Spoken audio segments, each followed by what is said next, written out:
the X-Men, sure. You know mutants, probably a lot of them, yeah. But do you know about all the mutations they have? Maybe not. Devil Dinosaur comes from the prehistoric past of Earth 78411. Most people think of him as just a devil beast from Dinosaur World, and yeah, he is that. But did you know that he is also a mutant? Yep, his mutant gene activated after a traumatic experience with fire. Fortunately, he was saved from those who would harm him by Moon Boy, who befriended the beast. Devil Dinosaur's skin changed to red as a result of his mutation, making him a giant bright red dinosaur. Really stands out. Which honestly kinda makes me think of Clifford the Big Red Dog. I wonder if Clifford is also secretly a mutant with a secret mutation. He has like bright red fur. So strange. Devil Dinosaur was partnered with Moon Boy for quite some time until Moon Boy's death, wherein a new character was introduced to work alongside Devil Dinosaur, a girl with inhuman genes known as Lunella Lafayette, or Moon Girl. We love Lunella. I love DD too. He's also a really great card in Marvel Snap, by the way, especially if you pair him with Moon Girl. It's one of my favorite combos, even to this day. I don't know what's more frightening, the fact that Jean can basically manipulate people's dreams and nightmares through the villain Nightmare, or the threat she gave Nightmare after defeating him in the comics, where she threatened to destroy him at an atomic level. Yikes. Either way you slice it though, when it comes to nightmares that have been created by the god of nightmares himself, Jean is actually the one who would really call the shots between them when they're pitted against one another. I know you'd think Nightmare would come out on top here, but Jean is just that powerful. She could not only use him to take control of others' dreams the world over, but of course could also just take control of those dreams from Nightmare himself, and even match him, or really even beat him in his own realm, which is pretty wild. Chamber is a weird character, but also a beloved character. Like many weirdos that I love to talk about, Chamber is of course also a mutant. His name is Jonathan Starsmore, and while he may actually have the potential to be considered Omega level, that doesn't make his powers any less weird, thank goodness. His power relates to the fact that he's actually made of pure psionic energy. Now while many people know that Jono is psionic, because you know he's always talking telepathically, I don't think many folks actually think about like why his powers manifesting caused him to lose his jaw. I mean, I'm sure the hardcore Jono fans know all about this, but for those of you that are a casual Chamber fan, I'm gonna get into it. When his powers first manifested, they blew a massive hole in his chest and his face. While many people would be immensely harmed or even killed by such an occurrence, Chamber was not.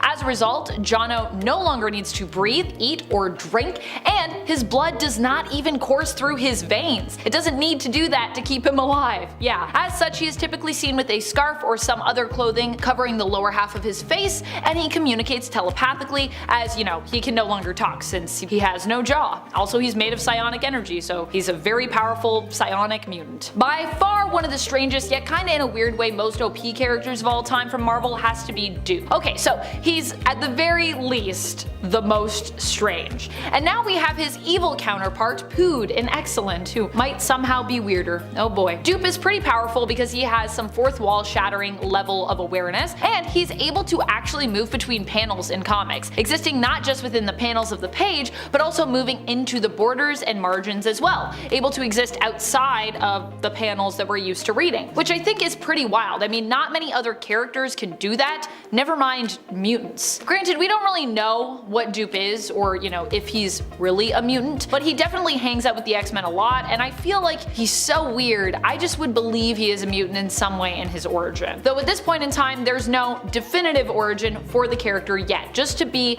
fully transparent here. He's also demonstrated some powerful magical abilities too, as well as super strength, speed, durability, and even the power to resurrect. Without the help of the Five no less, he can just do that by himself, so he's got a lot of powers that I feel like not a lot of people think about. The Love Eyes is one of my favorites. Never forget Madeline Prior's awesome telekinetic lasso. What an awesome and totally bizarre weapon for a goblin queen to wield. Maybe we can call it a telekinetic whip instead. That seems more fitting based on Maddie's kinda generally crazy and definitely vicious and vengeful disposition. Madeline Prior as the Goblin Queen used this lasso to wrangle, get this, Jean Grey. That's right, her lasso was powerful enough to wrangle Jean, who herself is considered, now at least, an Omega level mutant in both psionic areas of power. What's more, Maddie's psionic whip was so powerful, it also like basically just rendered Jean powerless when they were having their fight. So yeah, I feel like if you can use any kind of lasso to render Jean Grey powerless, that's impressive. Why doesn't she use it more often? She should bring it back. I want to see the lasso again. Let's bring it back. The X-Force member known as Shatterstar, a lot like Toad, just has a huge list of abilities that just keeps getting added to. Kvedra 7 learned the arts of battle as a warrior in arenas on Mojo World, where he developed both a sense of honor and incredible fighting skill, but those aren't his abilities. He possesses a large superhero starter pack: superhuman strength, speed, agility, stamina, durability, senses, reflexes, agility, dexterity, coordination, balance, plus a regenerative healing factor and even enhanced learning ability. Now curiously, he actually has hollow bones as well, which makes him lighter than you would think, but also further boosts up his natural physical skills. Now the cool part of Shatterstar are his Mojo-verse swords, which he can use with his mutant ability to channel powerful vibratory shockwaves, which can be absolutely devastating but also drains him of energy. But also, after his Mojo time, he can now create X-shaped portals that have to be linked to another person who acts as an anchor for said portals, if that makes any sense. These also drain him, and he has a cooldown of about like 4 days before he can do it again, because this powerhouse needs some kind of balancing of some sort. Next up is Sage. Sage is basically a super genius, with a brain more powerful than any computer in the world, granting her perfect memory and rapid analytical ability. She can come up with the perfect plan in an instant, learn just about any skill without having to practice, remember everything she's ever experienced, perform multiple tasks at once by allocating a partition of her brain to each task, and, thanks to training with Professor X, she can engage in telepathy. Her telepathic abilities allow her to detect minds and read them, project thoughts, astral projection, cast realistic mental illusions, and she even has a kind of psionic defense unique to her called her firewall. But it doesn't even stop there, as Sage even has some biokinetic abilities as well, including reading another mutant or person's genetic code and DNA, being able to literally see who someone's related to, jump-starting latent or enhancing current mutant abilities, and she has complete control over her physical body, being able to expel nanobots from her body by controlling her immune system. Almost like highly advanced antivirus. She needs more time in the spotlight, that's all I'm saying. Next up is Wolfsbane. Rain Sinclair has the mutant ability that I kinda wish I had when I was a wee little lad. She can turn herself into a wolf at will, and can even go into a transitional form that is basically as close to a werewolf without being a werewolf as you can get. In fact, she is basically a werewolf, but with none of the drawbacks of being that kind of monster. She retains all her faculties minus not being able to talk and just being a little tiny bit feral, and is not forced to change only at nighttime. Rain grows much larger than her human form when she changes, and gains access to some enhanced strength, a healing factor, and enhanced vision, which coupled with the body of a wolf grants her enhanced speed and reflexes as well. But then she got a secondary mutation, and it's a weird one. After becoming an agent of Mutian in X-Men Blue number 9, she gained the ability to somehow transform into a pack of 5 wolves, and on top of that, her general wolfy-like characteristics,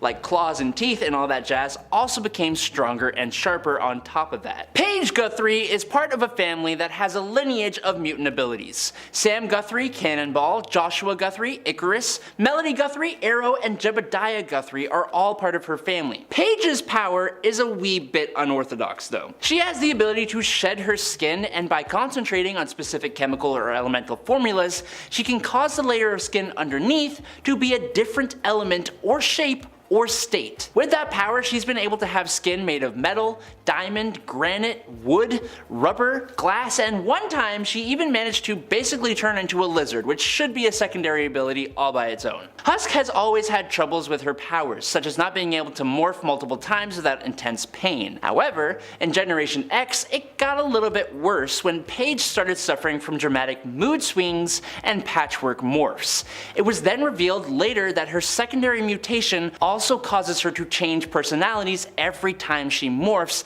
and that can cause her to act out or even black out. And last but not least, as the daughter of Magneto, Polaris actually has pretty much exactly the same abilities as him. She can control and manipulate magnetic fields, allowing her to create force fields, fly on the Earth's magnetic field, emit magnetic concussive pulses that can overload and short-circuit electrical systems, and so much more. But there was a very short period of time where she gained a power we have never seen from her father. When the villainess Zaladane stripped Lorna of her powers, leaving her completely vulnerable, the jolt of losing said powers forced Polaris' latent secondary mutation to evolve. Polaris was now able to absorb negative emotional energy to transform into a virtual powerhouse. She grew in height and gained super strength, durability, and invulnerability.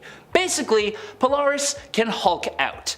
Now, after regaining her magnetic powers, Lorna lost her Hulk-like abilities, but it is still technically something that she could do until the Scarlet Witch caused M-Day, which got rid of the ability altogether. Everybody deserves the opportunity to learn, grow, and in some cases, level up. This is the third part of secondary mutations. Jean Grey exists in a kind of gray area here. There's only so many secondary mutations out there, please be kind. Jean Grey has the Phoenix, but this ain't about them. This is about the time she lost her powers and then got them back. Miss Grey absorbed Psylocke's telepathy and lost her telekinesis, but not for long, she just got it back. And there wasn't an explanation, so Beast just made the connection that it must have been her secondary mutation, and he would know. Amanda gets into Beast's secondary mutation in part 1, go check it out if you haven't yet. Back to Jean. But what does the mutation that she gets mean for her and even other mutants? It potentially means she can restore her powers and come back from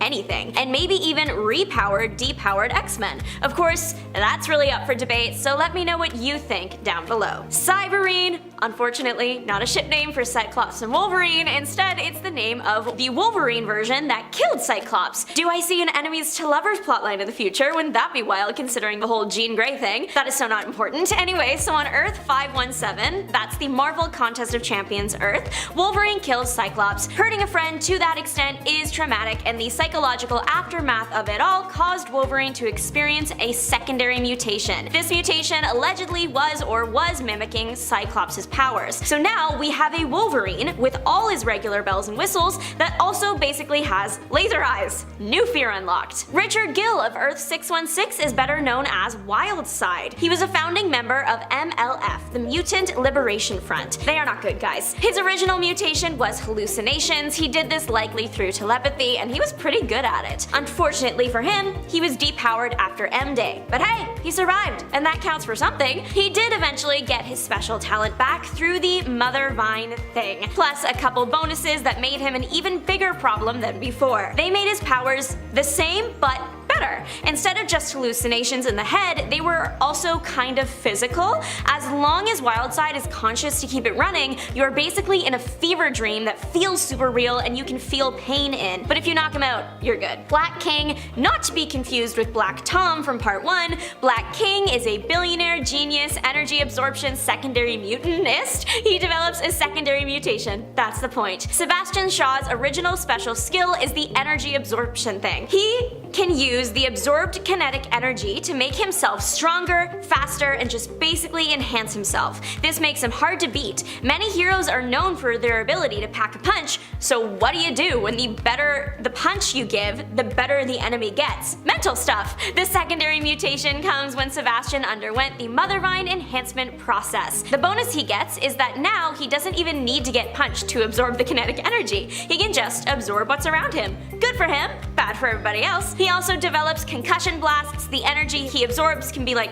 thrown at somebody. Wolverine's kiddo on Earth 1610 is taking after his dear old dad. James Jimmy Hudson Jr. has got the it factor, healing factor, and claws. First comes all that, and then comes the indestructible skeleton. His secondary mutation is that his skeleton gets coated in an organic metal. Wolverine famously has the Atom skeleton after going through a brutal, rough procedure, but his son, He just comes with it built in. It's what lets the kid have metal claws just like his dad. The metal trick can also make a pretty sturdy mouthguard. Unfortunately, Jimmy never knew his dad. Jimmy was adopted early in life, like newborn early, by Wolverine's friend James Hudson. But Jimmy did know the X-Men. Kitty Pryde was one of the first to meet him. She brought some of Wolverine's stuff and a hologram of Wolverine explaining to Jimmy that he was his son. She encouraged him to try out his mutations for the first time. Sabretooth doesn't just hate Wolverine, apparently. He hates the whole family tree because Sabretooth attacked little Jimmy too.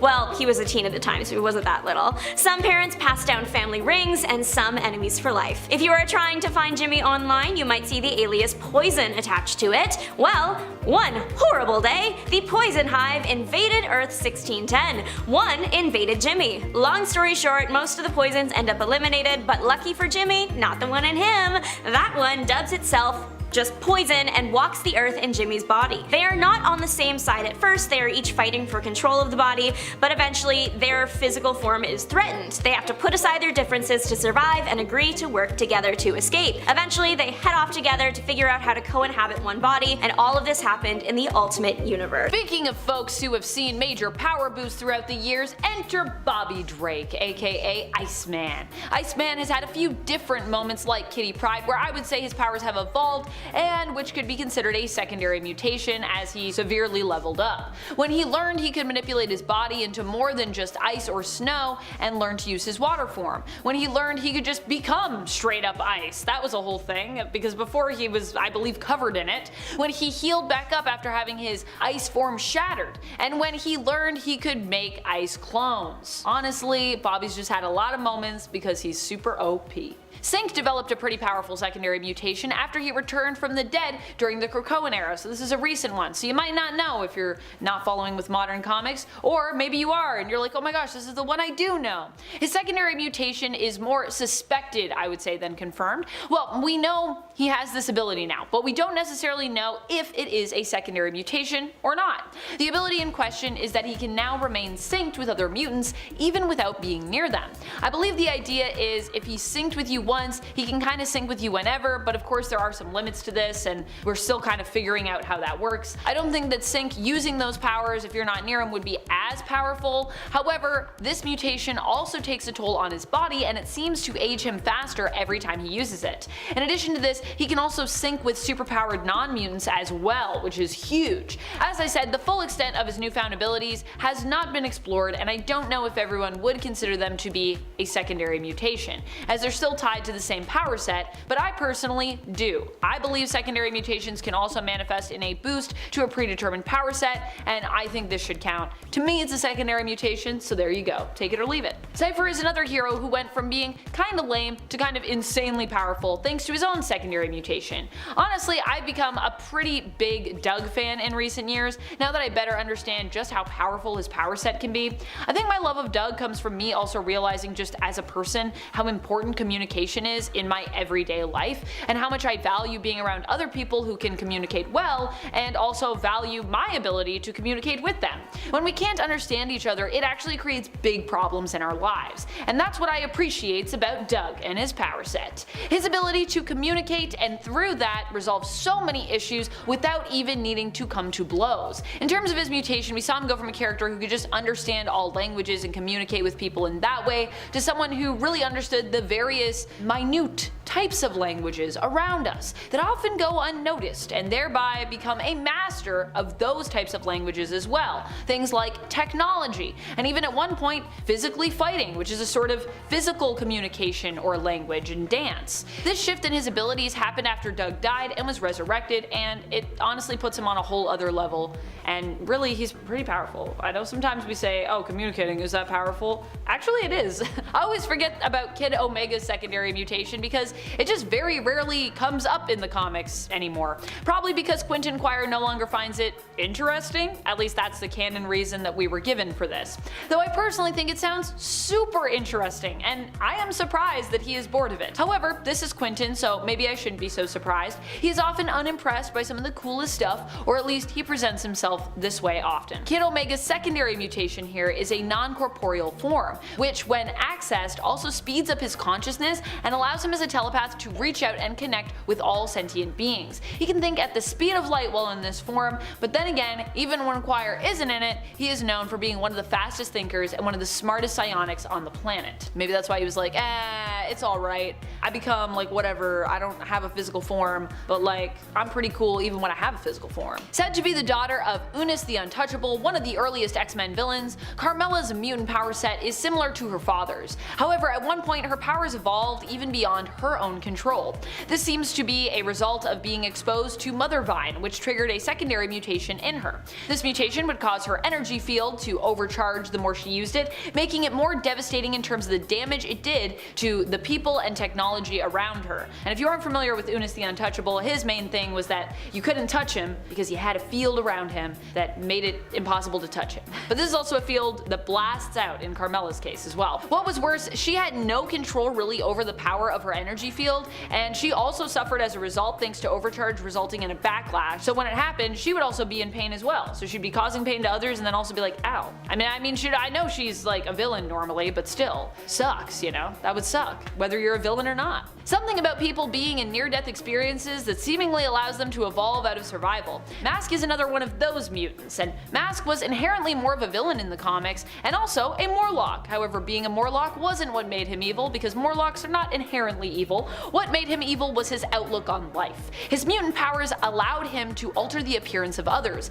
basically turning him into one of the world's most powerful plastic surgeons. But at the same time, Masque was considered himself to be hideous, hence why he hid in the underground tunnels of New York with the Morlocks and usually led them. And his powers did not work on his own physical appearance. That is, until he was killed by Shatterstar. To survive, he had to move his organs around, and this actually unlocked the power within him to manipulate his own appearance. For a while, he actually used his powers to appear as Marilyn Monroe, no I'm not kidding, while leading the Morlocks. Although now Masque has seemingly gotten over his obsession with beauty and chooses to mostly appear just as he is. A friendly reminder to love yourself, friends. Take a page out of Masque's book. Actually, at least I think that's what happened to him. I don't know, I haven't read every single Masque issue, so. But if there isn't a Masque issue where he realizes, you know what, maybe I should love myself as I am, there should be one. And if there isn't, Marvel, if you need someone to write it, I'll write it for you. In its 10 resistance to telepathy. Psychics in the Marvel Universe are undeniably real, with a significant number of mutants possessing psychic abilities, including members of the X-Men. Professor X, the X-Men founder, is a powerful psychic, and Jean Grey initially displayed telekinesis before unlocking her own psychic powers. Rachel Grey, Jean Grey's daughter from an alternate universe, is also a psychic and frequently joins the X-Men, but despite the prevalence of psychics, some heroes in the universe receive training to defend themselves against psychic attacks and probing, such as Wolverine, who was given psionic shields by Charles Xavier to enhance his resistance. While these defenses are not foolproof, they offer valuable protection,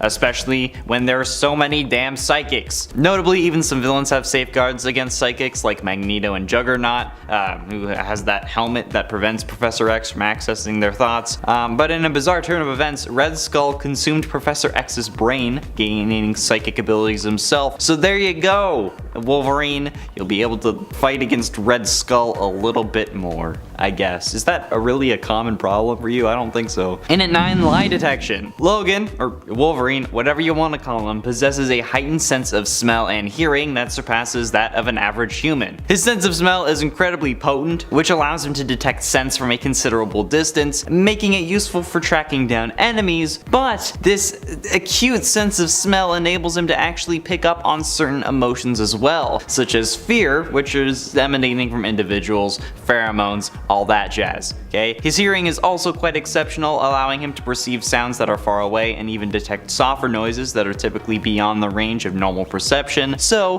combining these powers, Wolverine actually becomes basically a human lie detector. By focusing on a specific person, he can determine if they are telling the truth or not by relying on his sense of smell, detecting changes in their scent and sweating patterns if they lie, while using his hearing to actually concentrate on their heartbeat and detect any shifts in their tone of voice, which is pretty dope, and I wish I had that in my last relationship. In at 8, Berserker Rage. Here I am just dumping my trauma. Wolverine possesses a dangerous state known as Berserker Rage, which is triggered by an overwhelming anger that drives him to lash out uncontrollably. In this frenzied state, he becomes an unstoppable killing machine, slashing through enemies without hesitation. However, the downside is that Wolverine loses all sense of control and may even harm his allies, unable to recognize them in the midst of his rage, which I certainly relate to. This internal struggle has plagued Logan since childhood and often leads him to distance himself from others, fearing what he might do, but despite the risks, there are moments when the Berserker Rage proves necessary, particularly in his relentless battles against Sabretooth. The movie franchise also showcases this aspect of Wolverine, with a memorable scene in X2, the best X-Men movie, where he unleashes this fury, slashing through adversaries within the confines of the X-Mansion. But again, you all remember that scene, it's the best X-Men movie. Please flash sarcasm on the screen because they won't know I'm joking. In its 7th night vision, the combination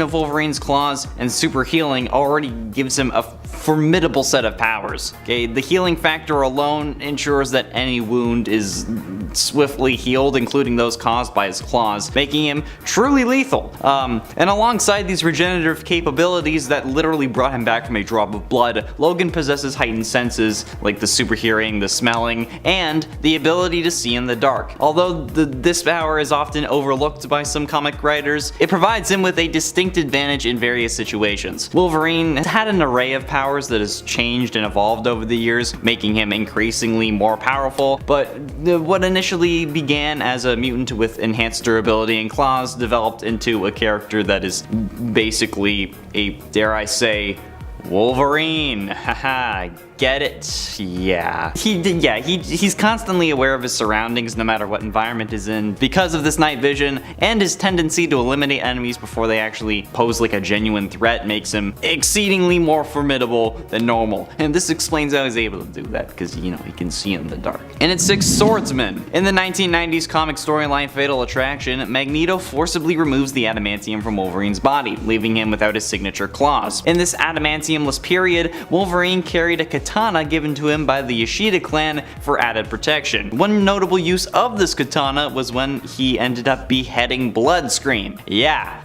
Oh boy. Later on, Wolverine acquired the Muramasa Blade, a sword with mythical properties capable of neutralizing a mutant's healing abilities, which is the unique blade that became his weapon of choice in certain situations, allowing him to confront and defeat formidable adversaries such as Omega Red and Sabretooth. And as it was the only weapon capable of truly ending Wolverine, therefore also able to end Omega Red and Sabretooth. But yeah, he's skilled with a sword, which you wouldn't really expect because, you know, he has the claws, but also makes sense because the claws are just basically tiny swords. Halfway through into number 5, Wisdom. Logan's journey as a superhero spans across significant historical events. Okay, he served in both World War I and World War II. He even fought alongside Captain America, and following these wars he found himself in Japan, where he formed a family only to tragically lose them, and these devastating losses combined with centuries of heartbreak contribute to Logan's bitter and cynical demeanor. But after going through the adamantium bonding process, he befriended Alpha Fight, a Canadian superhero team, and became one of Canada's earliest superheroes. His initial task involved intervening in a conflict between Hulk and a Wendigo. However, his path took a turn when he was sent to eliminate Charles Xavier, but ended up being influenced by Xavier's telepathic abilities, leading him to join the X-Men. But still, okay, Wolverine's wealth of experiences and wisdom greatly influenced the X-Men's journey, and I mean,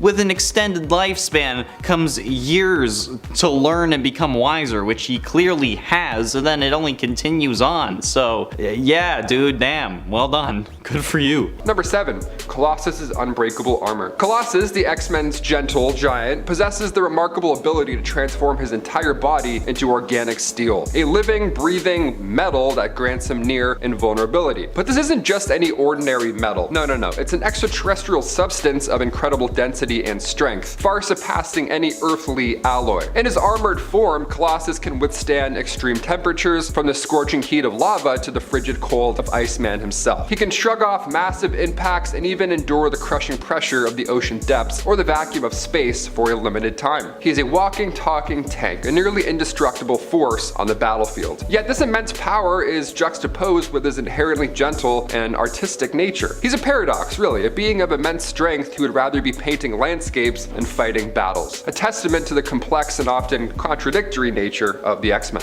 Number 6, Nightcrawler's dimensional travel. Now this one one would be nice, wouldn't it? Nightcrawler's signature BAMF isn't just as cool as it sounds. It's not a sound effect. It's actually the sound of reality tearing as he teleports. But Kurt Wagner isn't simply disappearing or reappearing. He's instantaneously traversing an entirely different dimension known as the Brimstone Dimension. This fiery, sulfurous realm filled with grotesque demonic entities serves as a shortcut, a scary one at that, but it's a shortcut through space-time that allows Nightcrawler to bypass the normal laws of physics and reappear virtually anywhere that he can visualize. The journey, though instantaneous for him, leaves a residual energy signature, often disrupting electrical fields in the area around his arrival and departure points, leaving a telltale scent of brimstone in the air. Number 5. Kitty Pryde's intangibility mastery. Kitty Pryde, also known as Shadowcat, possesses the extraordinary mutant ability to phase through solid matter, rendering herself intangible, really. Walls, doors, even fortified vaults pose no obstacle to her. She can simply walk through them as if they weren't even there. But her mastery over her phasing power extends far beyond mere personal intangibility. She can extend this ability to others, phasing them as well through objects along with her, making her invaluable for rescue missions and infiltrations. Furthermore, her phase state disrupts electrical systems and even scrambles telepathic signals, making her mind resistant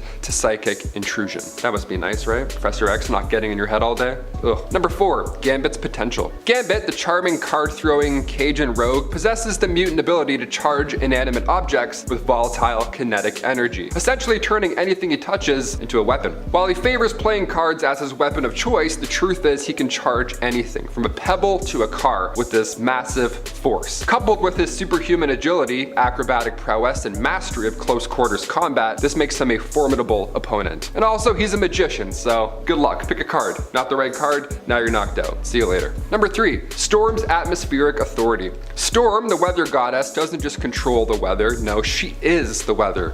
She is the weather, okay? She can summon storms, generate lightning, fly on wind currents, and even create global scale weather phenomena. She's also worshipped as a goddess in Wakanda. She is literally a force of nature. Number 2. Magneto's mental fortress. Ever wonder how Magneto resists Professor X's telepathy? His iconic helmet isn't just for the show. It's crafted from a special metal that blocks psychic intrusions, giving him a mental fortress, literally, against even the strongest telepaths. This allows him to be a constant wild card. And since the X-Men can never tell what he's going to do next, it leaves him in quite a villainous spot, right? What is he thinking? What has he got behind those metal eyes over there? And finally, number 1, Wolverine's mysterious past. Wolverine's past is a tangled web of amnesia, trauma, and hidden memories. All things you don't want in life. His healing factor suppresses his worst memories, making it hard for him to know his own history. And guess what? His claws weren't always adamantium. They were originally bone. Can you imagine? Only later though, through this horrific Weapon X program, were they then bonded with the indestructible metal that we now know and love. Training with Doctor Strange made magic even more powerful. She already has all the knowledge imparted to her by alternate Storm and of course Belasco and all his magical texts, so adding in the teaching of Doctor Strange has made her an insane level of powerful when it comes to her magical abilities. At one point she used her knowledge to turn herself and a group of other supers, including mutants and some Guardians of the Galaxy members, invisible. Yeah. And a gambit to buy time when her teleportation powers just couldn't cut it. It's not really like a mutant power, but it is a power that a mutant has. So, see what I did there? There's something about people being in near-death experiences that seemingly allow them to evolve in some way and survive. Masque is another one of the mutants that has experienced that. Masque was inherently more of a villain in the comics and also a Morlock. However, being a Morlock wasn't what made him evil. What made him evil was kind of his outlook on life. His mutant powers allowed him to alter the appearance of others, basically turning him into one of the world's most powerful plastic surgeons of all time. But at the same time, Masque was considered himself to be hideous,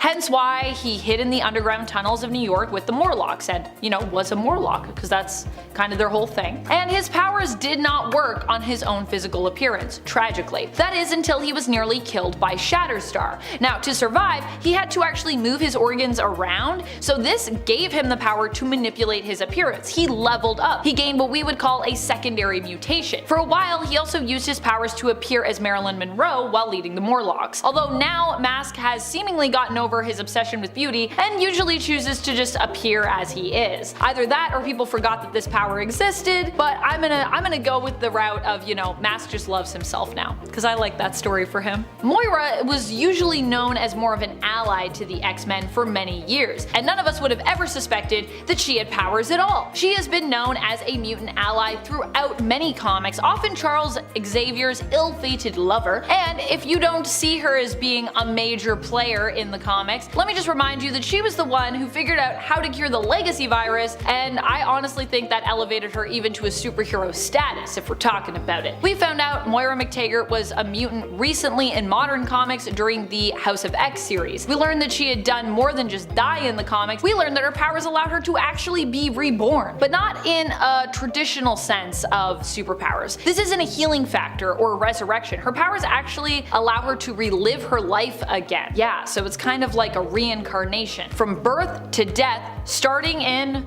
the womb. So she's living the same years, but she can use her actions to alter history, making her an odd but surprisingly powerful mutant. But not everyone knows about Moira McTaggert and her powers, so there you go. This is less of a power, this next one, and more of like just a really interesting fact about a power, but I didn't know this myself initially and I was surprised by it somewhat, so I figured I would just share it with you and count it as a point on this list. Now we all know that Jean is one of the preferred hosts, if not I would say the preferred host for the Phoenix Force, but did you know that the all-powerful cosmic entity was actually holding Jean back? Yeah, apparently that's right. Jean has stated before that she actually became aware after the Phoenix Force left her that it was actually causing her to hold back her abilities for fear of the Phoenix taking a hold of her and possessing her. So while many like to say that Jean has only ever been extremely powerful when she's merged with the Phoenix, like that's Jean at her most powerful, it turns out that it's probably just the opposite, because she literally fought to hold herself back, which honestly to me makes some sense. Saying Jean isn't actually powerful and that it's like all the Phoenix has always just felt like kind of a cop-out to me, considering that it's her own power and empathy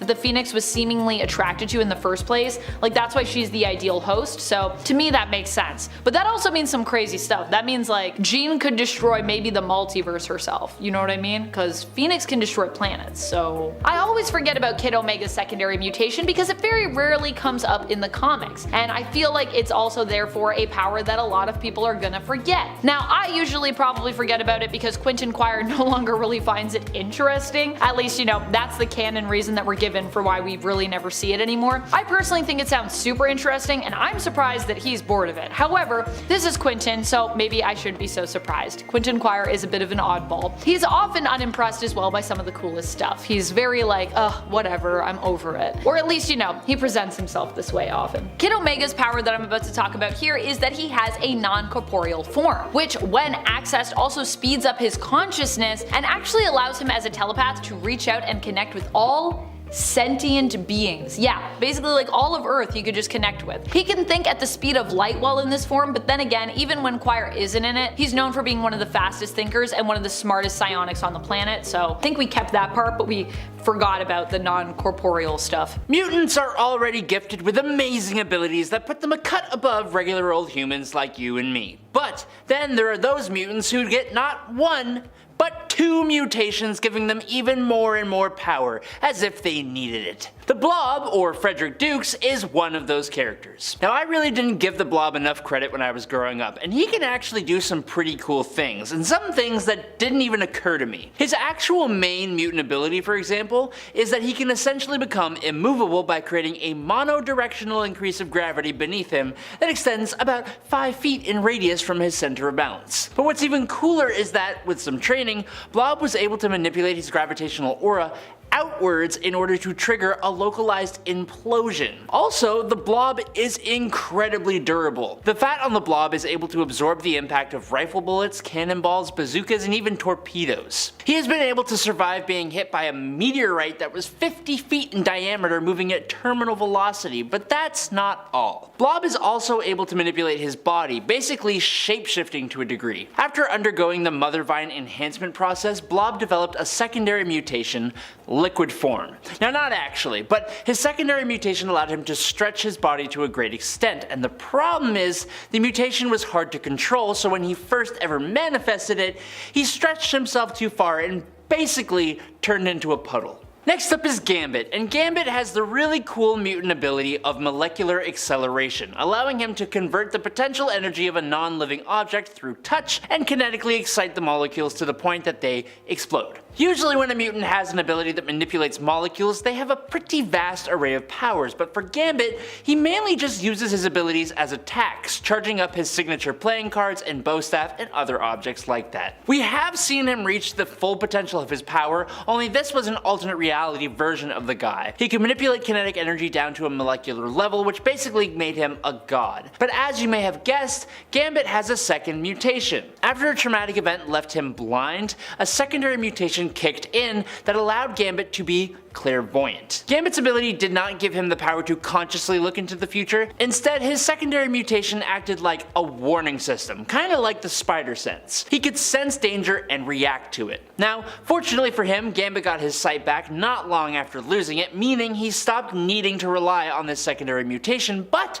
he does still totally have it. Dakin, or as he's going by now, Akihiro, possesses a lot of the same abilities as his father Wolverine. He has a crazy healing factor, superhuman senses, and of course, bone claws. But what some people may not be aware of is the one mutation he possesses that neither his father nor his sister/clone possesses. That power would be pheromone control. Dakin has empathic ferrokinetic abilities that allow him to use his pheromones to manipulate the emotional state and sensory perception of others. He has used this ability to instill intense fear, happiness, depression, fascination, and a false sense of security in others. The false sense of security one is probably the most interesting, as it's allowed him to sneak up on others without them even worrying that he could be there. He also has used this ability to alter others' depth perception and vision, making them fight sluggishly. He can also control his own pheromones to make him basically untrackable, even to someone like Wolverine. There are limits to Dakin's ferrokinesis, but it's such a cool ability. If you have seen the movie Logan, then you'll recognize Caliban as the blind, seemingly albino mutant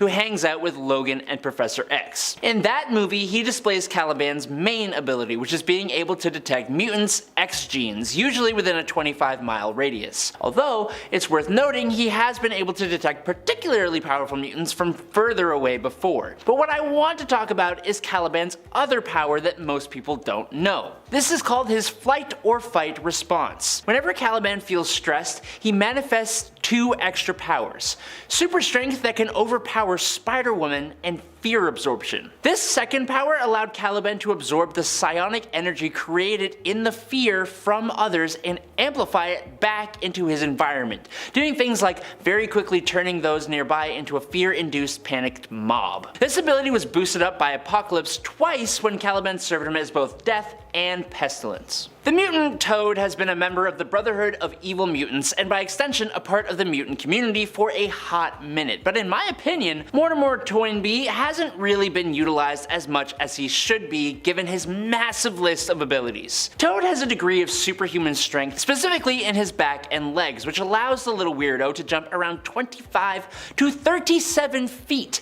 and he'll kick you so hard that you are never getting back up again. He's got flexible bone structure, superhuman stamina, durability, reflexes, and agility. Toad, like a lot of super beings, has a regenerative healing factor, but unlike a lot of mutants, he has UV vision, a super strong 30-foot prehensile tongue, acidic saliva, sticky paralytic resin out of his pores, and pheromone secretion. I can understand why he isn't exactly at the top of the mutant landscape, partially because he's kind of really gross and just overall unpleasant, but he does have a hell of a lot of abilities to offer. Sharon Ginsberg is like the Elwoods and Batwoman of the Marvel Universe. Let me explain. She is a mutant, but her civilian job is being a lawyer. Lawyer by day, bat-winged mutant by night. Or whenever she needs her wings. She is made for flying, her bones are lighter, and she is smaller than the average person. Her wings are massive, like at least a 15-foot wingspan, but because this is Marvel and everything is possible, she can easily hide the wings. The wings are her whole identity in terms of mutanthood, so losing those wings,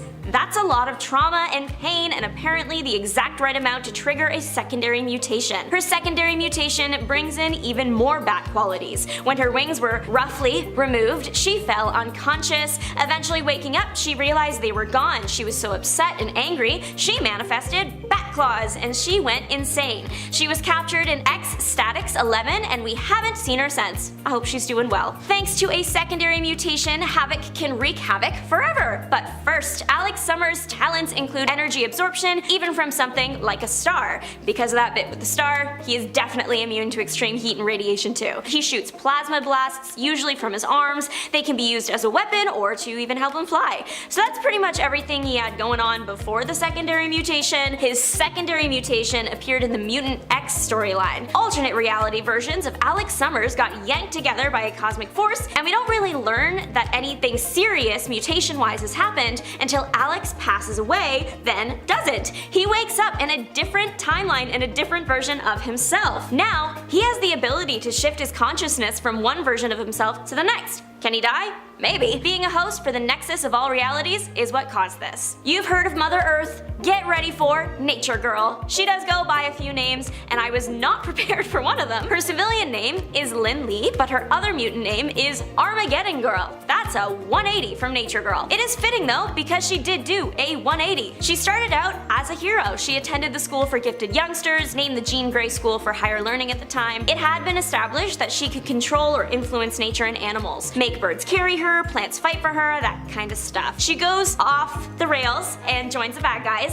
Bad for everyone else, but good for her because she discovers her secondary mutation. She not only has a connection to all things in nature and can influence them, she can draw power from them to make herself more powerful. The power she is drawing though is basically the thing's life force, so she usually ends up killing whatever it is that she's drawing from. Right around one of the last times we saw her in the X-Men Unlimited Infinity comic is when she started going by the name Armageddon Girl. Pietro and Wanda are probably the most, maybe, famous mutants, it's a whole thing with them, of the Marvel Universe, but there's another set of definitely mutant power twins that deserve some attention too. Northstar and Aurora. They are a beacon of light, literally. When they were babies, they were separated after a car crash killed their parents. While separated, they both learned of their mutant abilities on their own throughout their teenage years. Both twins are very fast. Northstar used this to become an Olympic champion. They can both fly, but their big trick only appears when they are together, so sweet. When they physically touch, they can generate a powerful, bright light.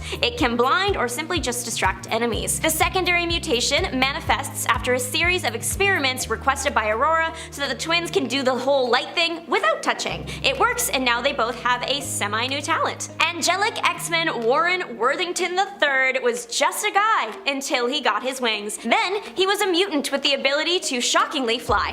The wings have other uses too, they are really strong, so he can use them to fight. Angel, unfortunately, got mixed up with Apocalypse, and Apocalypse planted a death seed in Warren. Warren becomes Archangel on his way to being the next Apocalypse, which is a very bad thing. He doesn't get there though, good news. What he does get is healing blood. Kind of. Warren himself gets an accelerated healing factor, but if you were to get a blood transfusion from him, that blood is supercharged with the healing powers. We see this happen in Uncanny X-Men 420. I'll take a wild guess and say that he's got the universal blood type. He also got blue skin. He used to be just a guy. Look at him now. Everyone knows Emma Frost's diamond form, but did you know this wasn't the first ever secondary mutation to even appear in the comics? What? This secondary mutation is an interesting one for me, as I didn't know about it myself. I've never been deep in the know when it comes to Elixir, so it was cool to find out that something I thought was just a core part of his standard mutation is actually perhaps secondary.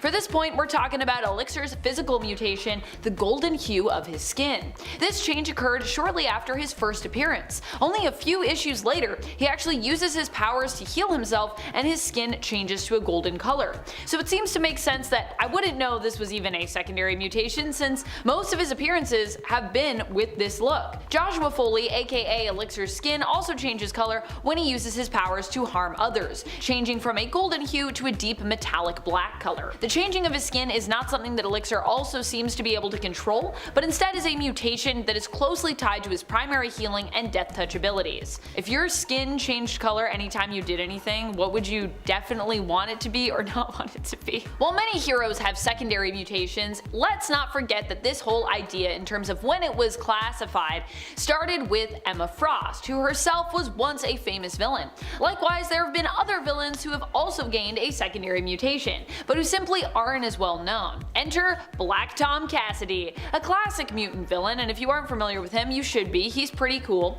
His secondary mutation has changed somewhat throughout his history. It's been described as giving him the upgraded ability to channel his bioblast through his fists, as opposed to needing wood to channel said blast, which is what he originally had, giving him his own plant form, and giving him the power to manipulate plants and wood around him. Like many others on our list, Black Tom actually got this sort of secondary mutation from being mortally wounded, but yeah, it's changed a lot throughout the years in terms of exactly how it works or what it does. It feels weird to include Beast also on this list, but when I think about most people I know who love the X-Men, they usually always think of Beast as being default blue.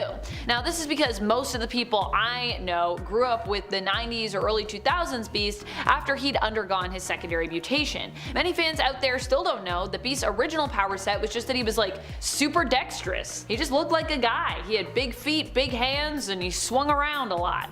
Initially, Beast looked like this guy, but after being exposed to a serum he created which isolates and boosts the X gene in mutants, he became permanently mutated again, gaining the secondary mutation of the blue fur. In fact, I think Beast may be the first mutant in comics to have developed a secondary mutation, before we even had a terminology for it at that time. He mutated.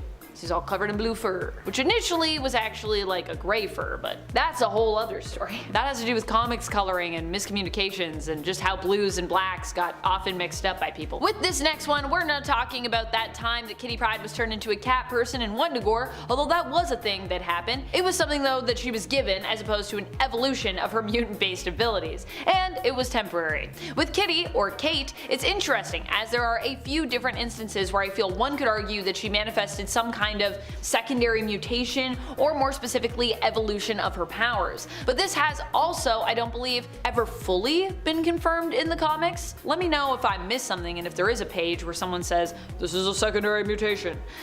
I'd like to focus on the heightening of her powers over the years, which I believe is the version of a secondary mutation, as I understand what secondary mutations are, which can either be a significant power boost or it can be something additional. Some people, however, see secondary mutations as just something new and concrete added to a mutant's power set, like Emma Frost's diamond form, which exists separate from her telepathy. But it doesn't need to be that. And in fact, I think a major power boost does count, hence why I'm counting it. And if you don't agree, we can debate about it in the comments. Like when Kitty stopped needing to hold her breath while intangible, or when she was merged with the Black Vortex, becoming all-powerful, but then after giving up the Black Vortex's power, discovered that she had unlocked a new level of power through that, so after using it, it was kind of like an additional mutation.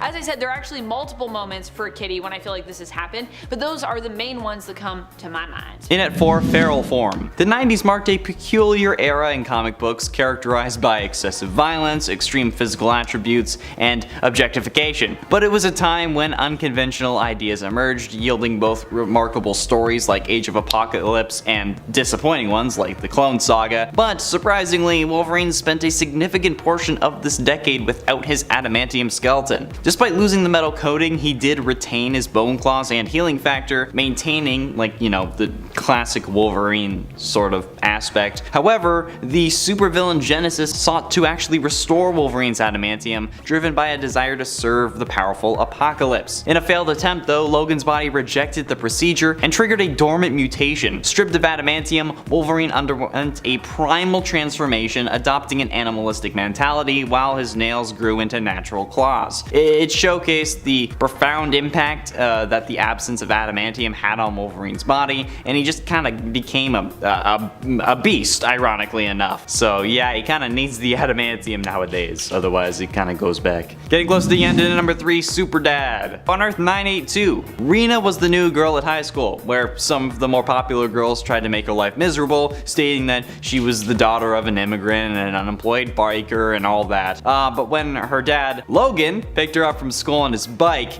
everyone's opinion changed, especially when they learned that her mother, Elektra, was a wealthy martial arts expert. Yeah, it's crazy what fear can do. However, life at high school wasn't just about dealing with like the crowd and, you know, normal high school things, because, you know, it's a comic book high school. So, as Wild Thing, Rena had to save a classmate from a high-speed kidnapper, defeat a computerized assassin, stop a demonic invader, and even fight one of her teachers when he was turned into a Prime Sentinel. But that's just high school. But the fact that he can just pull up to her school and then everyone stops making fun of his kid, that's a superpower, okay? And I wish my dad had that superpower. Although I probably wouldn't be as funny as I think I am if that had been the case. But ultimately, in number 2, time travel. When translating comic book superheroes to the big screen, screenwriters have to take creative liberties to adapt the material effectively, okay? What happens in comics can't necessarily work on screen. For example, Thanos' infatuation with Lady Death, which was a significant aspect of his character in the comics, was omitted for Infinity War and Endgame, allowing for a more focused portrayal of him. Similarly, the X-Men's colorful costumes were deemed impractical for the early films, leading to more black latex that ironically have aged poorly compared to their comic counterparts. But when the classic Days of Future Past storyline was adapted in the movie of the same name, significant alterations were made. In the comics, Kitty Pryde was the central character sent to the past to save the future, but in the movie, Wolverine took on that role. The film introduced the concept of Kitty Pryde's ability to send someone's consciousness back in time, with the caveat that it damages the mind. Due to his regenerative healing factor though, Wolverine became the only valid candidate to actually go through time that far back and ensure everyone's survival. And then finally, in at number 1, the Phoenix Force. I mean, like, okay, this is kind of a cop-out, but like, it still happened, okay? It was originally believed that the Phoenix Force was just simply an alternate personality of Jean Grey, or well, I guess the Phoenix was, just emerging when she acquired immense power. However, after Jean's tragic demise in the Dark Phoenix saga, it was retconned that the Phoenix was in fact a cosmic entity, and the Phoenix Force had a knack for possessing individuals, with Jean Grey being its favored host. Over the years though, it has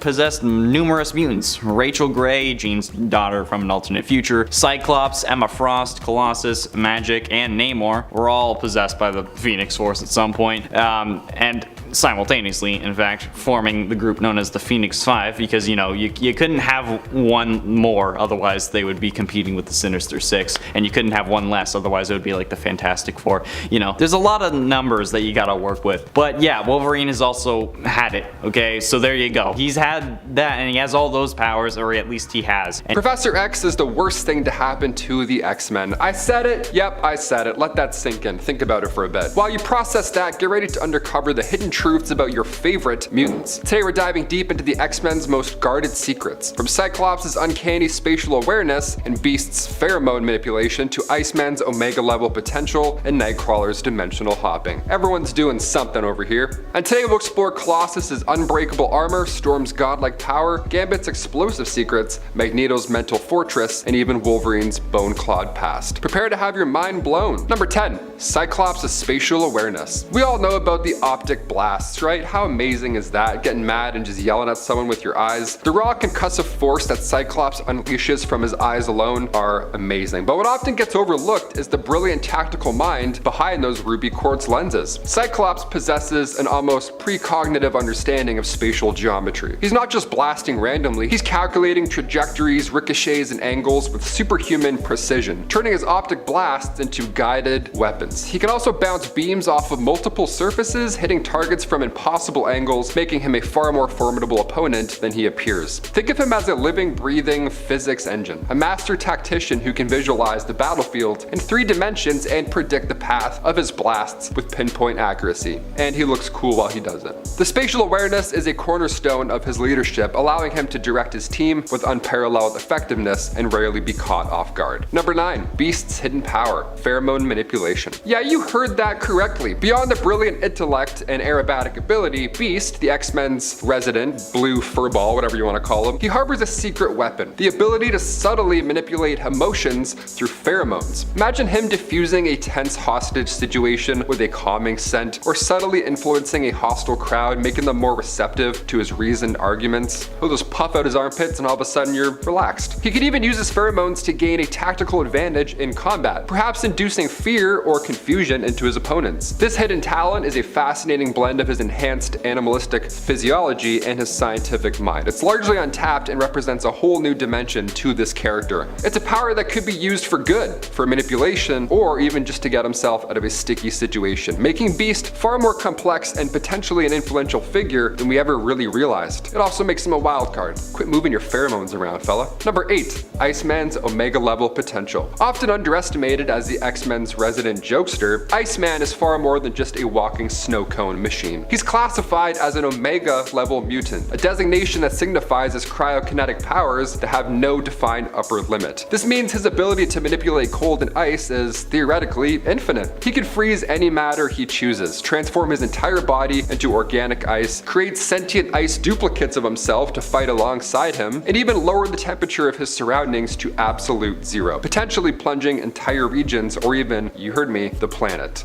into this new ice age. It'd be a terrible time. Iceman's control over his powers has grown exponentially over the years, hinting at a future where he could become one of the most powerful beings on Earth, a force of nature capable of reshaping the world in his icy image. He is quite literally a walking, talking, potentially global catastrophe waiting to happen, making his unusual nature all the more important to keep in check.